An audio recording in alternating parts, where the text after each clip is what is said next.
And welcome once again to the Ring Weekly Catch-Up. Jack Morris and myself, Berth. Let's go straight to the weekend's activities. We obviously went to the MGM Grand to see the first Maidana-Mayweather fight, and it was a good fight, wasn't it? It was a good fight. It was a good fight, yeah. But we both came away from it thinking Mayweather had won, there was no need for a rematch. And at the weekend we got the rematch. Your thoughts? Yeah, when exactly how I thought it'd go. It kind of, I think he won sort of 10 out of the 12 rounds, I'd say.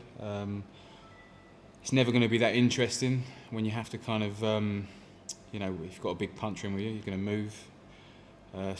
Although he didn't punch as much, did he, this time around? He tried to play a bit coy and kind of halfway did himself up because of it. It was a bit of a strange one because they said that he had 12 weeks for this one and only 5 preparation for the other, but he was a lot better, Maidana, in the first fight. But like I said, Floyd Mayweather will always, in my opinion, win a rematch. Especially when he's won the fight hands down before. Well, I've got to say, I actually thought that this fight was closer than people. It's very hard when you're watching a Floyd Mayweather fight. You fundamentally got the two guys who are commentating it absolutely sucking his old fella. They do. It's very weighted. You only have to look at the Cotto fight to see that. Cotto did very well in that fight. Yeah, he still lost though. But you'd have never known it to listen to the commentary, and that was the American mob. We were obviously listening to our lot. Personally speaking, I thought Mayweather won it again. I'm not saying that he didn't win it, but I thought it was closer. I think it was one of 16, 111, 112 or so. It was 4-round fight. I thought it was a bit closer than that. And again, I've got to say, an absolute boring fight. I mean, I can't help it. I'm out. I said on Facebook this week, I'm out of it. I'm not going to watch any more Mayweather fights until Pacquiao or Danny Garcia's in the other corner, because you know what you're going to get. The 24/7 series that they run in the run-up to Mayweather's fights is, without a shadow of a doubt, the most exciting thing about Mayweather fights, because the fights themselves and the undercards are pretty much boring. Yeah, that's my opinion. But to be fair to Mayweather, I'm not disputing he's a great fighter. No, his team put out a poll, and if you remember after the last fight, which we was there, he said if the fans want to see a rematch, we'll do the rematch. It's not necessarily up to him to make it as interesting as possible. He has to win. That's his job. I'm not saying that, but I mean, you can set polls up to get results that you want to get anyway. I don't think that's pretty easy to manufacture that. But the truth of the matter is, who is there to fight him? You got Garcia, who's a quality fighter, boxing at light welterweight, but he hasn't really got the profile they're suggesting at the moment, and they may well be right in saying that. Maidana was obviously the obvious choice because you couldn't have Khan in there because Khan was on Ramadan, so he couldn't take the fight. So outside of Maidana, who was there anyway? So my thing would be, if Maidana was the only person you could force through the hole, why did we have to try and reinvent this as a pay-per-view event or a big hoo-ha? It wasn't that great a fight first time round. It was okay. It was a terrible fight second time round. It doesn't warrant pay-per-view status, in my opinion, unless the thing that people are really buying is the celebrity of Mayweather. I heard that people were walking out of the MGM before the end of the fight last week, and if that's the case, they're not boxing fans, because boxing fans apparently love to watch the genius of Mayweather. So what are those people doing there? It can only be because of the celebrity of Mayweather, and Americans are absolutely crackers about celebrity. From my standpoint, I'm not interested in his celebrity. I'm interested in watching entertaining boxing, and I'm not getting that. So I'm out of it. I'm not going to watch it anymore. That's my feeling. I guarantee you will. I'll watch it the next day, but it won't get me getting up at 4 or 5 o'clock in the morning to watch that. He's not, I don't see how Mayweather gets he gets a lot of stick for his own greatness. It's not. I'm not giving him stick. I'm telling you, it's boring. It doesn't entertain me. To me, I don't find it boring. I don't find it boring. I do. I've got to be honest, because I think that you get. I find the matches boring. I find the way he boxes boring. He never used to be. He was much better. When he was boxing down at sort of super featherweight to light welterweight, he was superb. But I just think the last couple of fights, not really that great. Look, you got to appreciate what he's done. I do respect what he's done. Alvarez. I do respect what he's done. I just think he's overpriced. I think that he's reaching the end of his career. It's all becoming a little bit cynical, and I'm just not interested in watching it. I'm not. To be honest with you, I'm not even interested in watching Cotto box at middleweight unless he fights a live opponent, because none of it's real. It's manufactured for TV, and the weight that these names carry is blinding people to the fact that they're not really getting a top quality competition. And I think that that's wrong. I think boxing's boxing's the ultimate sport. It should be about ultimate competitions. And what you saw the other day was the rehash of something we'd seen 4 or 5 months previously. And what was the point in that? Yeah, but you said it yourself. What other fight was there that he could take? No, great, take the fight, but let's not build it into something. You see, what I'm saying is the press that gets behind it to say it's going to be this and it's going to be that, well, it's not. It's going to be a rehash of the first fight, and it'll probably be even easier for the kid who won it the first time round. Let's not pretend it's something it's not, because it's insulting to me as someone who likes to think they know what they're looking at watching boxing. Well, didn't you say, though, it was going to be closer? Didn't No, you? I It put gives his opinions of you as saying it could possibly be a draw. Yeah, so but that had nothing. nothing to do. That had nothing to do with the quality of the fighters. I thought that actually, if I was working for Showtime, I'd want to put a little bit of a fire under Mayweather's arse from the standpoint he's not taking the fights that people want to see. I'd be very interested to see what the pay-per-view sales were on the last show. I don't think they were particularly high up at the first Maidana fight. I'd be surprised if they were high up at the second one. Obviously, they got the engine of the 24/7, which is kind of like a big marketing tool for what is ultimately, I think, at the moment, a pretty poor product. That's personally my feelings about it. Interestingly enough, a slightly different subject from the fight, there was another crush at the MGM Arena after, did you know this? I didn't know. Another crush, more people hurt leaving the MGM Arena, just like when we were over there last time. I cannot believe after what happened last time, the MGM haven't got that straightened out. Take a tip from me. Do not go to the MGM Arena to watch a fight, especially it seems a Mayweather fight, because the channels getting out of it all get cut off because they try and funnel you through the casino, and it doesn't take too much before people start panicking and they think a couple of gangbangers are starting to fight further and everyone starts running. And let me tell you, it's absolutely terrifying. It's terrifying when that kicks off, isn't it? It's not a joke. And it's happened twice now. So the MGM obviously don't give two stuffs for the people who watch their events, as long as you're going through to their casino. It's an absolute disgrace. On to happier points. Santa Cruz won at the weekend. Now, we were talking about him previously, and you fancy that Santa Cruz doesn't get past Frampton. How does he do now? You haven't seen that fight, I believe. No, I mean, I know he's good. I just think that because he's tall and rangy, isn't he? He's very high punch rate, good power too. I mean, again, it's a fantastic fight. I just think I'd love to see that happen. Yeah, Frampton hits really hard. I think that Santa Cruz hits hard enough, throws lots of shots. I think that I'd rather see that fight for Frampton next than the Scott Quigg fight, to be honest with you. Oh, for sure, Yeah, for sure, definitely. If they can make that fight happen, and I can't see why they couldn't really. At the end of the day, if the fighters themselves want to fight, you know, Frampton will have all the leverage in that. He should get well paid for that fight. Santa Cruz definitely wants to take that fight, I should imagine. So that'd be a really interesting one to watch as well. Okay, so we've had a little bit of a chat about that. We're going to go to a nutrition tip now from our favourite chap and yours. When we come back from that, we're going to be talking about George Groves, and also we're going to be talking about the announcement this week that Billy Joe Saunders is actually going to fight Chris Eubank, which is a fight I would watch all day long. I get excited about that fight. But until that moment, let's have a little bit of a chit chat or a watch of Fat Nige.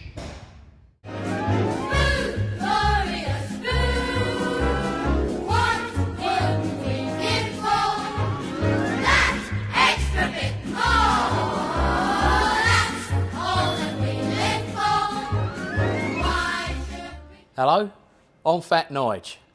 I'm going to talk to you about nutrition. You're boxing. You need to make weight.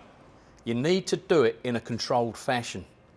You need to know two things: your lean muscle mass and your fat ratio. If you don't know them, everything else is guesswork.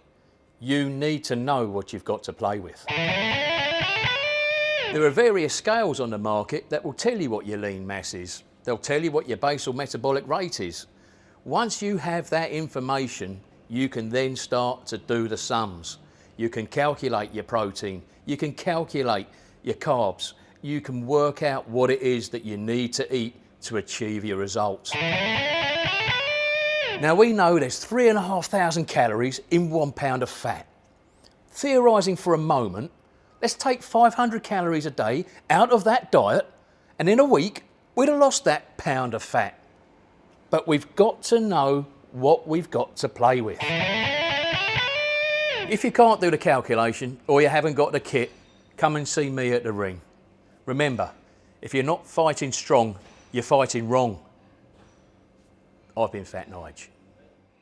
Fat Nige, you've got a nutrition tip from Fat Nige. Well, there you go. Fat Nige, you just simply cannot go wrong.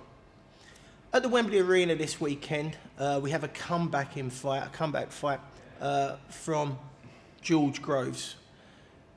£600 VIP ringside ticket packages. Quite a lot of money, I'd have thought, to see George Groves with the greatest deal of respect.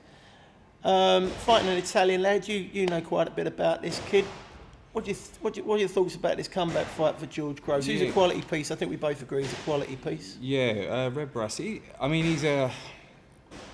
can't build it up any more than it being a comeback fight, in my opinion. The guy's, I think he's got 5 knockouts in 22, 23 fights. So 4 losses, I think, as well. Yeah, he's lost a few, and a couple of draws. So he's not the most dangerous. I think they're obviously trying to build it up to be saying that it's not, which in fairness, most promoters do. What are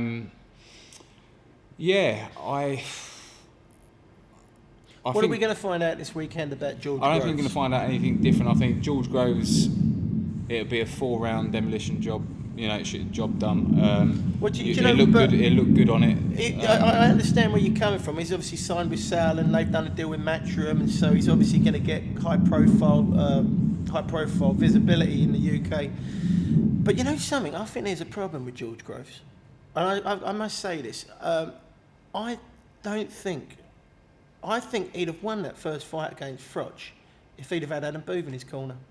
I really do. I think he'd have calmed him down a little bit. In the second fight, obviously, he got wiped out in the 9th round, I think it was, wasn't it? Now that David Haye seems to have skipped away from Adam Booth as well, if I was George Groves, my own opinion, without seeing what he's going to do this weekend, which it should be a foregone conclusion, I'd be trying to reopen that door, I think. I think Booth was very good for George Groves. Yeah, I am an Adam Booth fan, but I think we both are. I think the thing is with George Groves I think it's the financial side of things, which I don't know nothing about in terms of their relationship. What was what, but that was what I was reading. But yeah, totally. I think. But you talk about the percentage cuts that maybe Booth was taken out of him, but. If Booth had been in that corner and he wins the super middleweight championship of the world against Cole Froch, okay, he got the rematch and £1 million payout. I think they both in between them got. I think Froch got 5, he got 1 million. If he'd have won that fight and a rematch, he gets a lot more than £1 million, doesn't he? Yeah, of course. And then where's the value? That's when you see. That's where you see the value. That's the point I'm trying to make.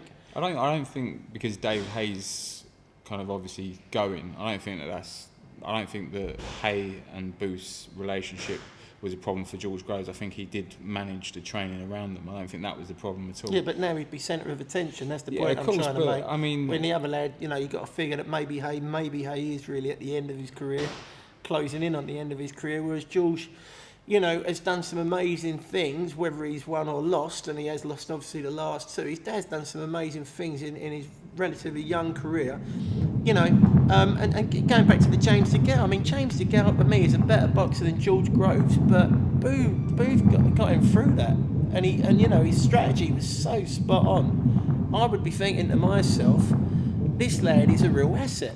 If I was a professional boxer, I'd be thinking, and I can't understand how you can think, well, I'll tell you what I'll do. I'll take that guy who's a really good asset, put myself into the most stressful position I can possibly be in and bin him off, which he did do in 2 fights with Cole Froch. Even after the first fight, I'd have gone back and said, something, I might have made a mistake here. I'll get the lad back in.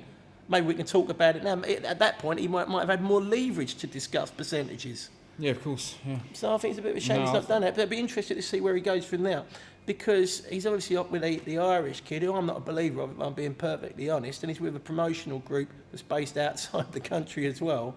Be interesting to see how far he takes it. I suppose they're obviously trying to set up the fight with a German kid. What's his name? The guy that was in the Super 6. Abraham. Yeah, Arthur Abraham. I think that's what they're trying to set up, What, for who, sorry? For Groves. No. He's fighting this weekend in a WBC final eliminator. It's for the What, a super middleweight? It's Durrell, isn't it? Yeah. What, they want to set up Groves Durrell? Yes, yeah. I think that's the route they're going. Oh, I thought they'd go the other. I thought Well, there's you no got- point in signing up with Sal you and they get hold of him. You got Paul Smith, haven't you, going for who's boxing Abraham in 2 weeks' time? So I think I wouldn't see Paul Smith winning that, would you? I wouldn't like to say really. Don't know how shot Abraham is, if he is at all. Yeah, So. he seems like a very strong man still, to say the least. All right, so they're going to go down the Durrell route. Yeah, that might be quite a tricky fight, actually. Yeah, I mean, either or. I think if you're boxing for world titles, they're all going to be tricky, hard fights. I think. Yeah, but I think you've seen with Arthur Abraham, you see like with Frocci, if you move about with him and give him a good jab, he struggles with that. And I think that Frocci and Groves could do that really well. Yeah, I think also you got to remember that the promotional group have got a relationship with Abraham, where he's been there a long time, quite loyal. I think the last thing they want to do is put Groves in to bash him up and kind of end his career on a bit of a low note. It'd be probably the first promoter you've ever met who's got that kind of loyalty to possibly. a fighter, I guess. But it's a fair point and well made. Okay, then let's start talking about another fight that's going to happen now. I guess it will be for the European title, won't it? So I suppose because Billy Joe Saunders, so the EBU would have sanctioned it, and I think it's a fight that I'm really excited about. Chris Eubank Jr. versus Billy Joe Saunders. And if you've not gone on to YouTube and watched Billy Joe Saunders and his comments and the way he feels about Chris Eubank, then do so. Put in Billy Joe Saunders' comments on Eubank, because he absolutely detests him, doesn't he? Yeah. I think it's going to make for a really good fight. It's been, I think Frank Warren's trying to make it for a WBO final eliminator. It's on the undercard though, isn't it? It's on the undercard of Fury versus Chisora. Yeah, to me that's two top of the bills. I'm surprised he did that. He could have had that as a top of the bill fight, I'd have thought. Yeah, but I think he's obviously giving the fans value for money. I think he's trying to match Matchroom in terms of show. I think there's going to be another show on that date that Matchroom are. Oh, so he's competing directly with Matchroom on that day. Yeah, which I think is a bit of a shame because fans like to watch all the boxing, but. Well, I don't know when Matchroom are going to be putting on, but I can't believe it's going to get past. No. Billy Joe Saunders, because this is a very interesting fight. Because obviously Billy Joe Saunders, quite a long way down the road of his career now, probably looking at zeroing in on a world title fight. But instead of doing that, he said, I'll tell you what, put the brakes on. Frank, I can't stand this guy. And let's be honest, he's got a lot more to lose if he did lose this fight than Chris Eubank Jr. Yeah. But the sheer hatred he has for Eubank Jr. has forced him to go, I don't care, I'll fight him anyway. Now, I know everyone would think Billy Joe Saunders outclasses Eubank, and theoretically he should do. But if you actually look at Eubank's genetics and his family, they can all take a shot, they can all punch really hard, they're all really quick. And I've often said, I love Billy Joe Saunders as a boxer, but he don't come across to me as the strongest kid in the world. So you've got to figure that he might take a few rounds, even if he's doing well, to get rid of Eubank. And all the time Eubank's got the bomb, and he's fast. It's an interesting fight. Yeah, I think it's interesting. I mean, obviously, Eubank Jr.'s got, he possesses power. Billy Joe Saunders, I wouldn't say he hits as hard, but I think he hits hard enough. And I think what you're going to see is, a cagey 4-round, and I think that's not what Billy Joe Saunders says. Yeah, well. But what he says and what he does are two different things. Of course, you reckon? But I think it'd be similar to a Calzaghe, Jeff Lacey job. I think that he. Do you? Even though Eubanks is such a long-armed kid, and yeah, what I'm saying, I'm not going on about size. I'm going on about the actual. You reckon? You reckon that Billy Joe Saunders gets in, does his bits, gets out the other side of it pretty safely? The actual beating that he's going to lay down administer. To this kid. Yeah, but don't be surprised if he gets banged out. Do you know what I mean? There's that, but I sit on the fence. No, that's not sitting on the fence. I'm just saying that I'll say now, Billy Joe Saunders wins clear points decision or late stoppage. What I'm saying is, don't be surprised if the other kid bangs him out in round 3 or 4 with a shot. Don't be surprised. I'm not saying. Yeah, I mean, if here you are. You're saying you've got Chris Eubank standing in front of you, and he's all ears, and he says to you, Jack, Yeah. Chuck, I want you to provide me with a strategy. So he's northern. Is it northern? I like putting on a different. Yeah. No, I was going to go with a list, but it seemed Yeah. too obvious. Yeah. What do you say to him? How do you go about fighting a fighter like Billy Joe Saunders, who is like a very multi-dimensional fighter, very hard to hit? He's good What do on you do? his Do you feet. steam straight into him? Do you have a proper go? Do you think, I'm stronger than you? I truly believe I'm physically more powerful than you. I'll have a go. I can take a great shot. I think that's what he's got to do. He's when you watched him with the move around he had with Froch before Groves, it looked like he was really getting on top of Froch. Froch is renowned for being a bad sparrer, isn't he? Oh, of course. Yeah, sparring and fighting is two different things. Sure. I think Groves found that out when he boxed Froch. But I think my strategy for Eubank Jr. would be try and bring him on as he's coming on. You know, let bombs go with your back against the ropes. I mean, I don't see. So you say, what you're saying is try and draw him onto counter shots. Because if you look at Eubank Jr., he doesn't have But if much those two- head movement when he's going forward. Both of those two lads, if they were both depending on being counter punches on that fight, no one would throw a bloody punch. Yeah, but Billy Joe Saunders is not a counter puncher. I think he moves a lot. He moves a lot. But his work rate. He throws fours, sixes. I don't know. I think he's a bit of a counter puncher. When I've watched him box, he feints them out all the time. Well, it's fainted. Because you faint, it don't make you a counter puncher. No, I'm not going to argue about that. I think it does, for the most part, make you a counter punch because you want to draw their lead and counter it. Well, not really. You faint Or intimidate them make them make a freak reaction. out a little bit, yeah. All right, we're going to argue about that for a long time. Just telling you a fact. Well, I don't think it's true. Well, But my point is that ultimately, I think that if it was me, I'd go the other way. I wouldn't get him to come on. I'd get him to go forward. I'd go forward and attack him and really go for it. Because if you look at Eubank's style, it's not. no, it hasn't been to date. I grant you that. But I think he needs to come in and surprise the kid. If he goes out there and sort of does all the posing thing, I don't think that's going to work for him. I think that's the only way. I don't. If you look at all his knockouts, it's kind of like he'll slip a shot, and then he'll come with something really explosive. You don't see him doing like, it's a hard style actually. There's no rhythm in his work. No, exactly. I know? grant you that. Actually, and his dad was a little bit like that as well, wasn't he? He sort of like would hold that kind of position, then walk off a little bit. It was hard. But again, just going back to more basic things here. Family, Eubanks, they've all got good chins. They can all punch hard. They're very resilient. And although, you probably say, well, Billy Joe Saunders is so far further down the road, you still have to say that he does stand a chance, Eubank. Yeah. This is a fair fight. It's an interesting fight. Yeah, of course. Yeah, I mean, there's no, and he doesn't lack any self-belief, does he? No, he doesn't seem to. But then again, he's had no reason to, in a sense. He's never been. He's not. What you haven't seen yet is you haven't seen Eubank in a real give and take fight where he's actually had to get off the ground, get off the mat, boom, and go for it again. We've never seen that. He's obviously been in fights where he's been set up to win. Yeah. And he's won. And so, but again, same thing coming back to, Chris Eubank himself. When he was in there against Nigel Benn, I mean, he had some very dark moments, but he didn't swallow it. He couldn't swallow it in his life, could he? No. So you might presume that maybe Chris Eubank Jr. would be made of the same sort of stuff. Oh yeah, he's quite possibly is, but I mean, the way I see the fight going, it will be. I think he will be taking a lot of shots, and it might be one of them cases that a referee has to save him. Well, obviously because he's not going to quit. There's no two ways about it. So yeah, it'd be interesting. Yeah, it will be good. Will be good. Okay then, let's get on to our competition now, and of course it's everyone's favourite. At least that's what I've been told. It's the Eastern Bloc Bimbo.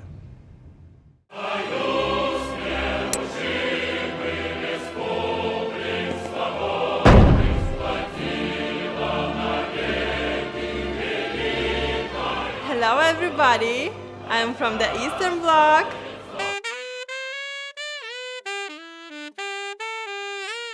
This week's competition winner will win a Ring Classic t-shirt.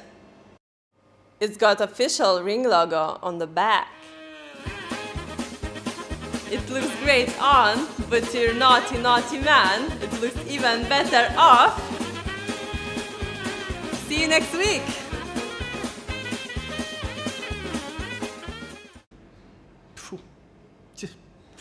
That's all I've got to say. Okay, here's your question. Floyd Mayweather had the return at the weekend with Marcos Maidana, an Argentinian gentleman. But he's also fought a Mexican twice and beaten him twice on points, very controversially. Who is that Mexican? If you want to answer that question, go on to our Ring 1910 Facebook page, just post your answer, and if you win, we'll contact you through the Facebook, and obviously you'll get that t-shirt. If you're interested in coming down and training here at the Ring, then you can go on our sister site, our training site, which is cityboxer.com. If you want to book a one-on-one intro to boxing, you can use the code GYM50 to get a 50% discount on that. GYM50 when booking a one-on-one intro to boxing. Well, it's been a tiny bit confrontational this week, but that's good. We'll see you next week. From Jack Morris and myself, Berth. Until then, Godspeed to you.